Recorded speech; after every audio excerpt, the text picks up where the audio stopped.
Welcome back to the Adam Schefter podcast. A week after Super Bowl 59, a week ahead of the scouting combine in Indianapolis, and a few weeks ahead of the start of the NFL new league year and all the moves that will be made in early March. Joining us on today's podcast is my friend, my colleague, the co-host of the Pat McAfee Show, Ty Schmit, and most importantly, the quarterback of this week's Six Pack.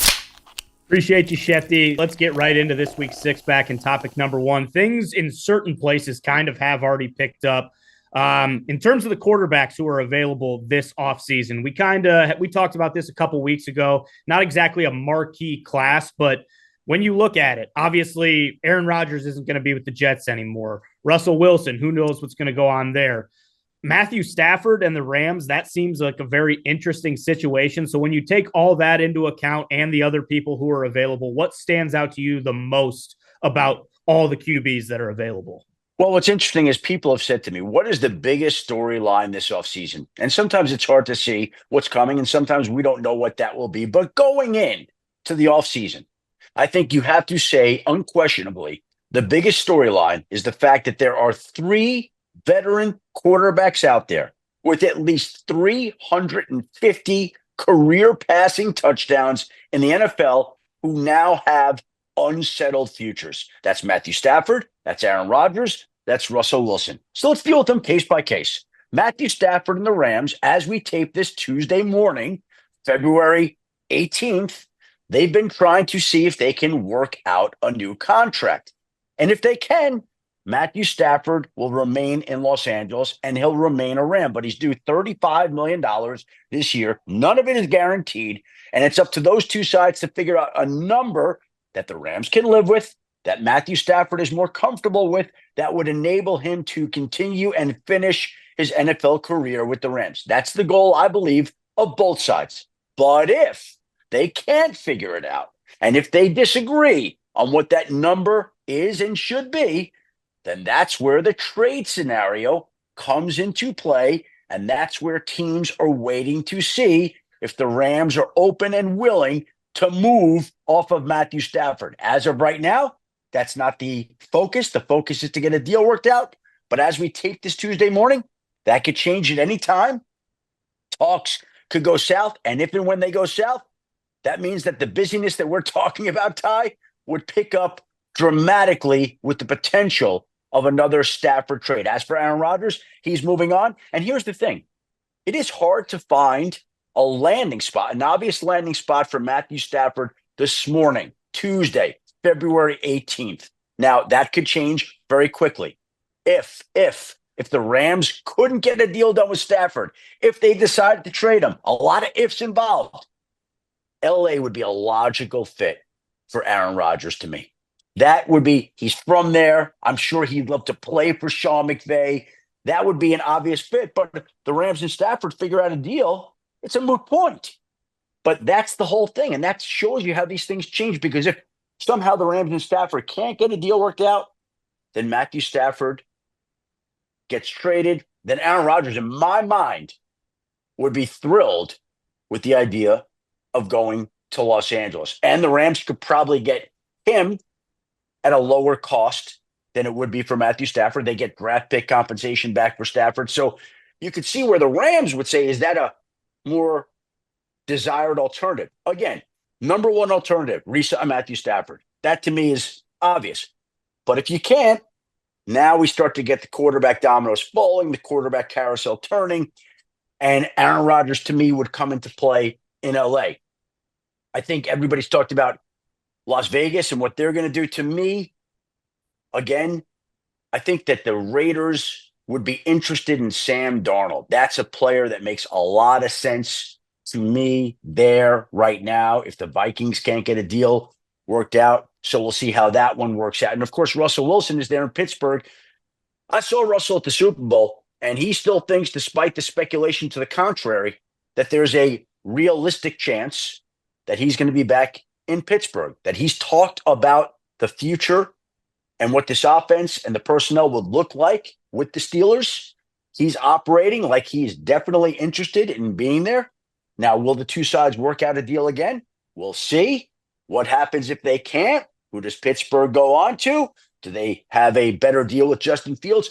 These are a lot of the quarterback questions that are out there, but it's fascinating because, again, it's three active quarterbacks who have at least 350 career passing touchdowns in the NFL who are going to be free. And that doesn't even include Kirk Cousins.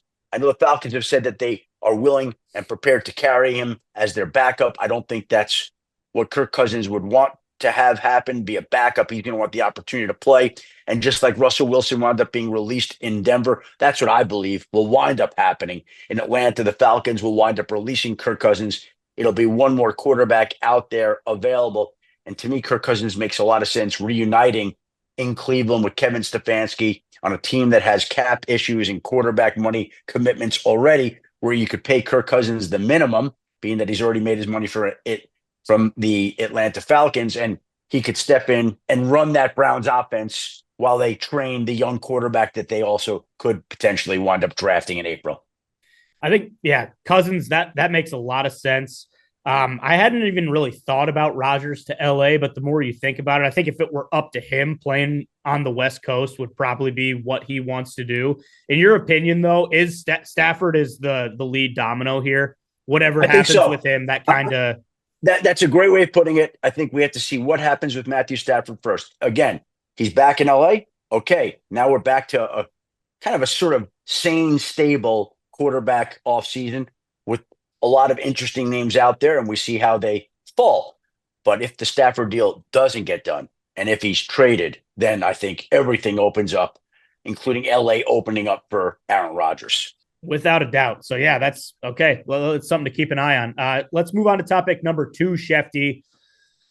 After the Super Bowl, for whatever reason, a lot of people kind of taking pot shots at Kelce, cherry picking certain clips of him, maybe not blocking on a play or whatever you want to do. And then they talk about, how he was, his stats throughout the regular season. He performed in the playoffs. We talked about it. This guy's a gamer. When the playoffs come around, he's one of the most consistent, most dominant receivers, tight ends in the history of the NFL.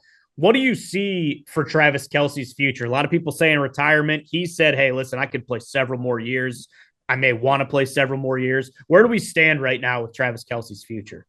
Well, the Super Bowl is 10 days old now since the two teams played it. So, look, Travis Kelce is going to go through a lot of different machinations here. There's going to be a lot of different dynamics that are entered in. But as we tape this, and again, I keep doing this, but it's because it's the fact that things change. As we tape this on Tuesday, February 18th, today, my understanding and belief is that he is leaning towards coming back to play again.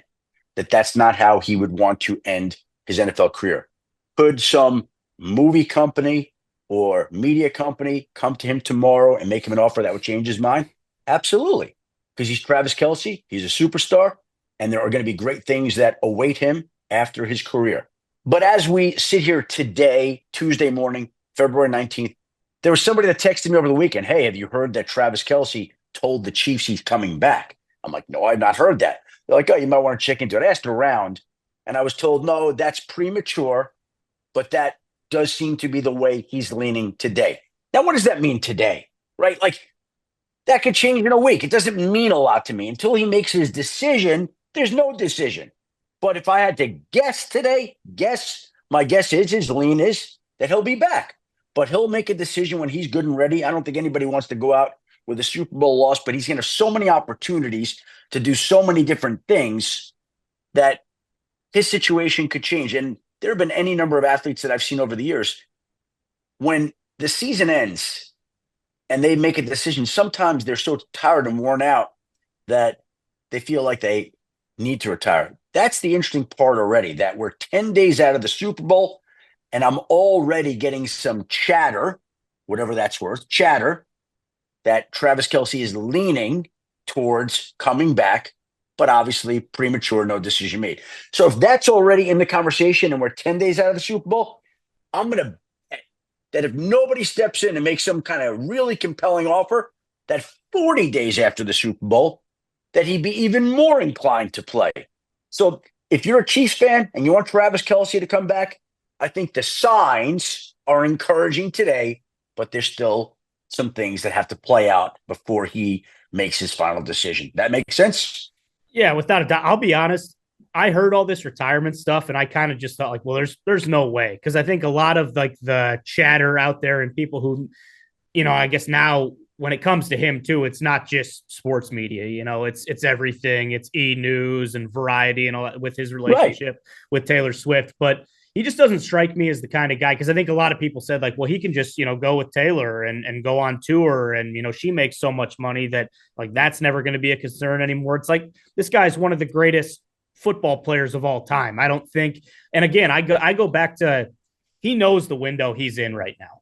Like he understands. Jason Kelce just said, like, I don't want to say he had regrets of retiring and going and doing the media, but you see your former team go win a Super Bowl the year after you retire and you got all your former teammates in there. There's a bit of like, man, I wish I maybe would have stuck it out for one more year. And, the Chiefs are going to be around.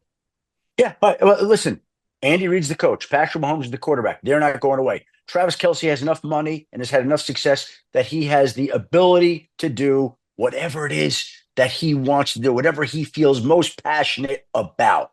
So if that means playing football for another year, all these other opportunities are always going to be there for him. It's just a question of when is he ready to take them on? And today it sounds like he is inclined to go play football for another year. That is subject to change, and we'll see how it plays out.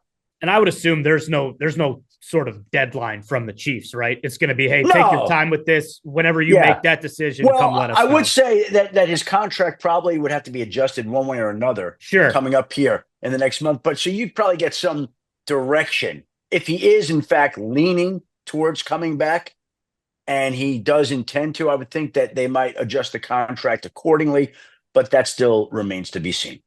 Let's move on to topic number 3, Schefty. A lot of rumors swirling around this past week about Trevor Lawrence. Steelers reaching out to the Jags about potentially trading for him. He addressed those rumors on Up and Adams this past week as well. Who's the person, since you don't have a GM right now, who's the person that calls your agent? What did they say? Like, that's such a crazy moment. I can't remember. I think my agent reached out to Adam Schefter and was just like, "Hey, you heard anything about this?" Because you're right, because we don't have a GM. And like who? Liam texted me actually, I guess the day after it came out, and Liam said, "Shouldn't even have to say this, but that's not coming from us." And I was like, "Yeah, I figured." So we're all good. He didn't even have to send that. I didn't. There was no doubt on my side. So what do you make of this, Schefty? We have Mark Caboli on the show. He's the Steelers correspondent for the Pat McAfee Show. He tweeted out basically like, yeah, this is not true. The Steelers in no way reached out and asked about Trevor Lawrence. They're obviously saying the same thing. Where does this kind of rumor come up from? Well, let me say this. At this time of the year, and this is the worst part of this time of the year, there are things like this that come up on a daily basis. And somehow they get introduced into the social media world, and some of them wind up taking on a life of their own. Now, you could hear Trevor Lawrence there, and I appreciate the fact that I could spell out to him and his agent that they were not being traded. Some of these things, it's crazy, the stuff that's out there. Sometimes I read reports of a team being interested, and I'm like, they're not interested.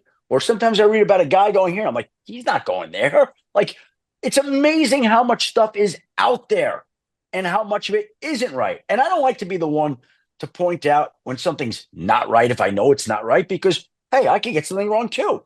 That's not my business to correct other people's reports. But this report was that the Steelers had inquired on Trevor Lawrence, which I'm told they never did.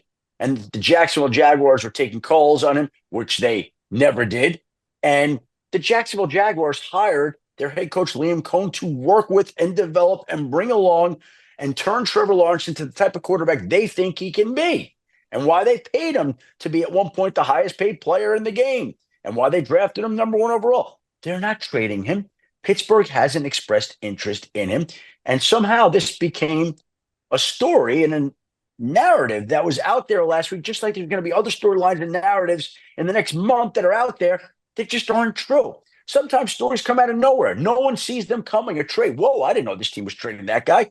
You had no idea. And sometimes we spend time talking about these scenarios, especially at this time of the year that just aren't right. There's so much noise out there, and it's hard to decipher through the noise to know what's real and what's not. There have been times I'm watching shows, people put up a tweet or they're discussing them. I'm like, why are they doing this? Like, this isn't happening. There's nothing to this. But everybody's looking to glom onto something that's interesting and noteworthy and newsworthy at this time of the year. And unfortunately, some of it isn't true, and it's not true. Trevor Lawrence is not being traded to Pittsburgh. He's staying right in Jacksonville. Yeah, I suppose that just speaks to the power of X these days, too. You know, I mean, a couple of years ago, like, it feels like this stuff really didn't happen as much, but now you get some of these accounts who, you know, you got 250,000 followers, you put something like this out, and before you know it, you know, it's got 2,000 retweets and everyone wants to talk about it. And by the way, the flip side of this too, Ty, is that there are people that put out something like you throw up enough darts so someone to say, hey, Trevor Lawrence, I'm hearing he's going to be traded to Pittsburgh. And then if and when he is, they're like, I had it first. Yeah. I reported this 2 weeks ago. Well, what about all the instances where somebody's reported something that hasn't been right? It's part of the Wild West world that we're living in, and it's crazy out there. But these are the waters that we're all swimming in these days, for better or worse. Let's move on to topic number 4, Schefty. Today, correct? Is the first day the teams can actually use the franchise tag. Obviously, we saw the Bengals intend to tag T. Higgins. I don't know if that was a surprise or not. I think everyone kind of just assumed, hey, this guy's going to be a free agent. He's going to make top dollar, you know, in the receiver market. Doesn't look like that is necessarily going to be the case. What else do you expect to happen today? Well, again, the deadline is up until March 4th. So we may not see a lot of activity, and it's going to be a quieter tag time than normal anyway. When all is said and done, we may get 2-3 tags here in total. The obvious one is T. Higgins in Cincinnati. I would think the Bengals would try to see if there's any way to work out a long-term deal, especially with all these players seemingly committed to trying to stay together. T. Higgins, Jamar Chase, Joe Burrow, Trey Hendrickson, a lot of people that want to be together. There's only so much the Bengals can do. We'll see how far they can stretch their dollar and what they can make work. But if they can't re-sign T. Higgins, I would expect that the Bengals would wind up putting their franchise tag on him and having the ability to control where he goes. If he doesn't re-sign, maybe they execute a sign and trade and they trade him somewhere. Maybe they get him to play this year on the franchise tag for $26 million. That's still up in the air, but I don't think we're going to see Cincinnati just allow T. Higgins to walk out the door into unrestricted free agency without any tag. The interesting spot, I think, is Minnesota. Obviously, one tag. They've got Byron Murphy Jr., the cornerback. They've got Sam Darnold at quarterback. I think the tag is more likely for Byron Murphy Jr. than Sam Darnold, but let's see how this plays out in the coming weeks. And then, of course, the Chiefs have Trey Smith. I don't expect the Chiefs are going to franchise him, but I wonder if the Chiefs would place the transition tag on Trey Smith. He's a top offensive lineman. If he leaves, wouldn't it make sense for the former Chiefs personnel man, assistant GM Mike Borgonzi, to go sign Trey Smith in Tennessee? Make a lot of sense there to try to bolster the Titans' offensive line. But the Chiefs always could place the transition tag on Trey Smith, and we'll see how that one works out. But beyond T. Higgins, Minnesota with Darnold or Byron Murphy Jr. and Trey Smith, I don't see a lot of obvious tag candidates. Now, maybe somebody's going to creep in, but I think this is evident of the fact that teams have done a better job of identifying talent, re-signing it before it becomes a free agent, and making sure that they get these guys under contract. So ordinarily, like, we see a lot more tags. I think we may see a lower number of tags this year, maybe the lowest number of tags that we've seen in a long time. Yeah, that's interesting because leading up to it, like you mentioned, I don't think we were really talking about, hey, keep an eye out for this guy to get franchise tagged, this guy to get franchise tagged. You know, in years past, it seems like that typically is the conversation, or there is at least a handful of guys who there really is like a will they, won't they in terms of using the franchise tag. In terms of this year, it seems like, you know, it was all on, it was T. Higgins and whether or not they're going to do that. And that was about it. So, okay. So maybe we'll have a quieter, I guess, next couple weeks here as we, kind of move through the combine and all that kind of stuff. Let's move on to topic number 5, Schefty. A little bit of a different note here. What will you remember most about the Eagles victory parade, maybe outside of Howie Roseman taking a beer grenade off his forehead? And that's exactly what I'm going to remember. Like, I'm going to tell you right now, and that's why I wanted to go over this. Like, there were all these great moments. Saquon pulling a ball boy from the sidelines that he saw into the actual parade. The guy was standing off like all the other fans were. Saquon saw him, lifted him up, pulled him over. It was awesome. You saw Nick Sirianni thanking all the police officers of Philadelphia for the help. There were so many great warm moments. But I'm going to tell you, you're always going to remember the city of Philadelphia pelting Howie Roseman with a beer can, just the way they pelted Santa Claus with a snowball. I don't know it was intentional. I think Howie Roseman had his family up there. He's trying to deflect one of his family members being hit with a beer can. He takes it in the forehead, and he hasn't gotten any stitches to date as of Tuesday, February 18th. And I don't think he gets stitches post facto. But that thing looked like it left a nasty welt and scar on the top of his forehead. So here's this guy who does as good a job as any GM in all of football in building another world champion for the Eagles, and then gets hit with a beer can in the head. Now, I don't think somebody was throwing at him intentionally. I don't think that.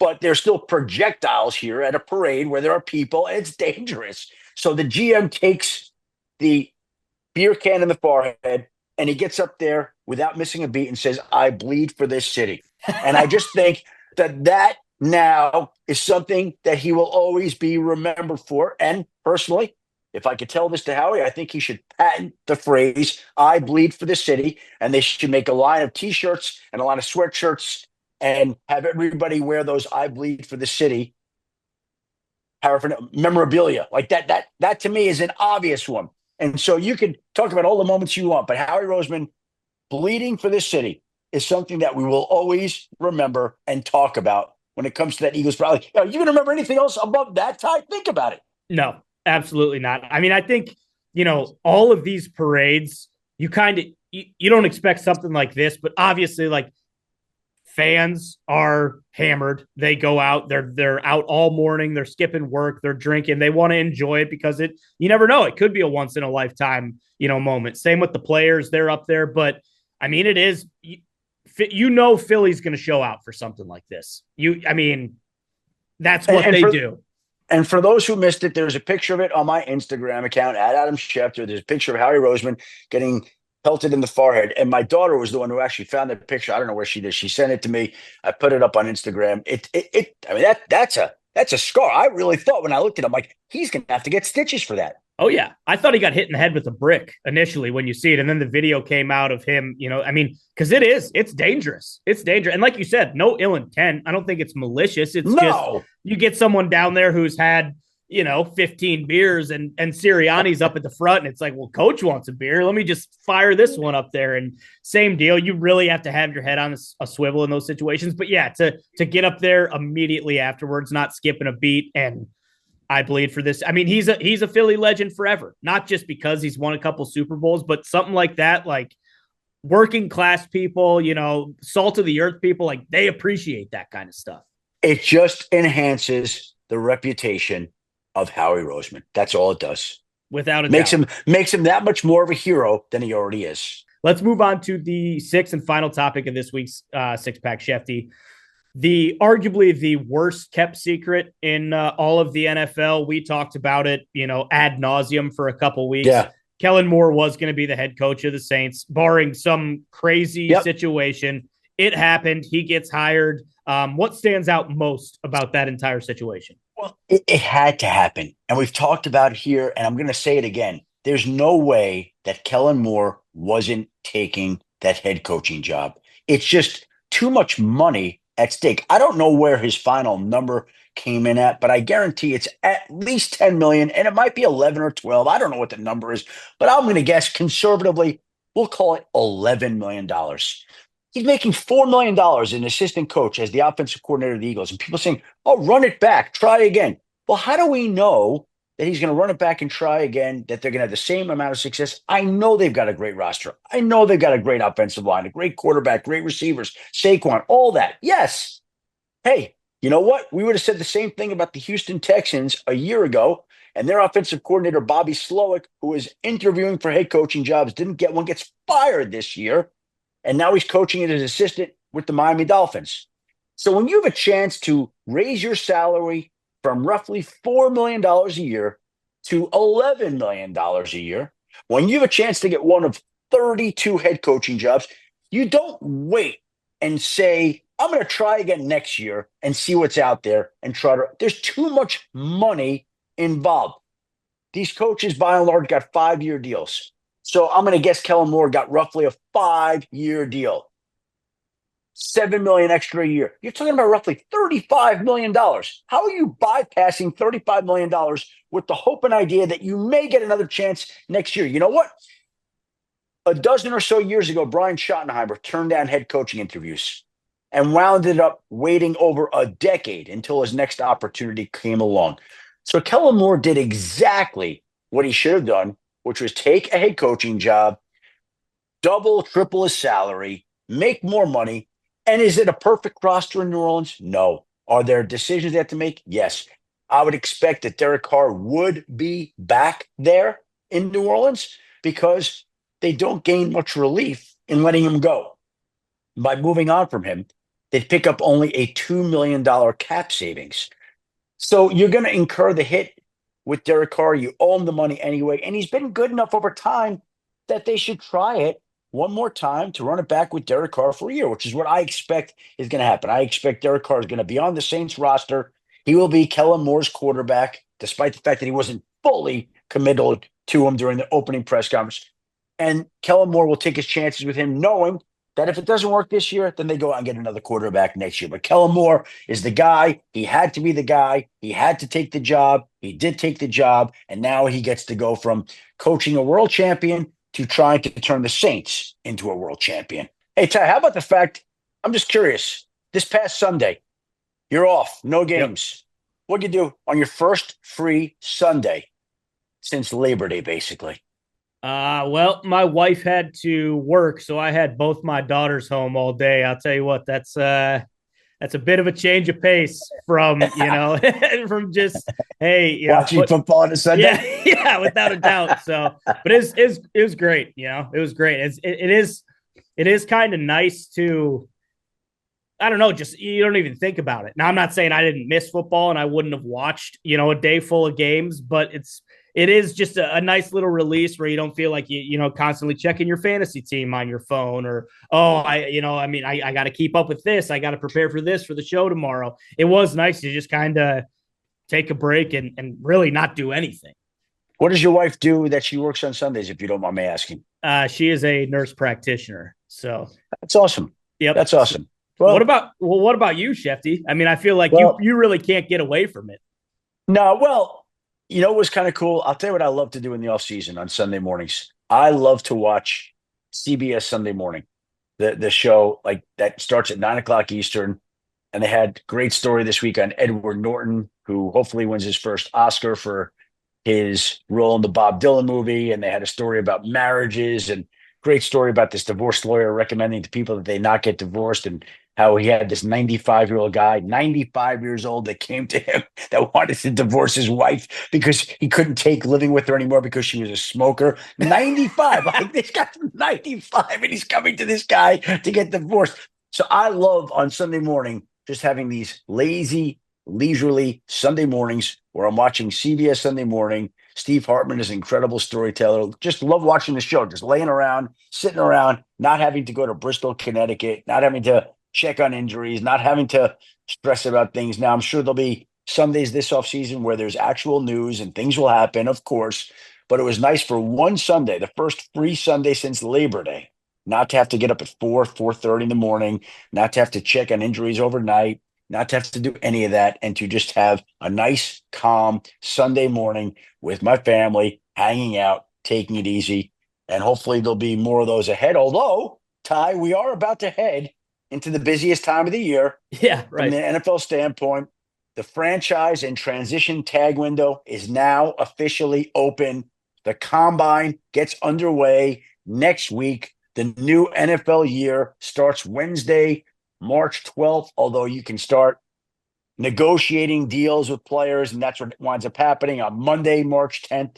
So we now are days away from the full onslaught of football activity that will be coming our way. All right, I want to thank you very much for joining us today, for leading another six-pack. I want to thank Dan Stanzik for putting this all together, and you, the listener, for tuning into another Adam Schefter podcast. Please join us again next week as we take on the Indianapolis Scouting Combine, all the draft prospects that are there, all the latest draft gossip and free agent moves that are ahead. Until then, have a great week, everybody. Be well and stay safe.